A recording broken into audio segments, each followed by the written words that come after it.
Experiencing a black screen, freezing, or general sluggishness with your Kia Forte's infotainment system? The first step is a simple reboot. For most Forte models from 2014 to 2025, hold down the power or volume button for 10 to 15 seconds. This forces a restart and clears temporary glitches. If you own a newer model from 2019 to 2023, ensure you've installed the latest firmware updates, especially version 3.1.2 for UVO 3.0, released in April 2025, addressing common black screen issues.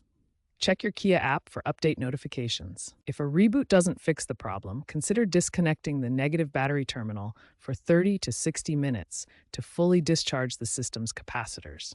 Remember, never perform resets while driving. If these steps resolve the issue, you're all set. If the problem persists, a factory reset may be necessary, or the issue could stem from hardware faults that require professional assistance. If a simple reboot doesn't work, perform a factory reset to restore your Kia Forte's infotainment system to original settings.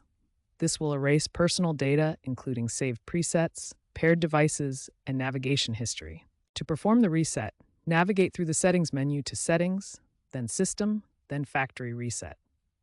Some models require a button combination like Home plus Nav plus Back simultaneously. After initiating, allow 2 to 5 minutes for the system to complete the reset. For hybrid models, ensure the high-voltage battery is not charging. You'll see a progress indicator as the system reboots. After reset, repair your devices and reconfigure settings. If issues persist, contact a certified Kia dealer. Recurring problems may indicate hardware faults. Note that iOS 18 compatibility can cause blackouts in older systems. Call Kia support at 1-800-333-4542.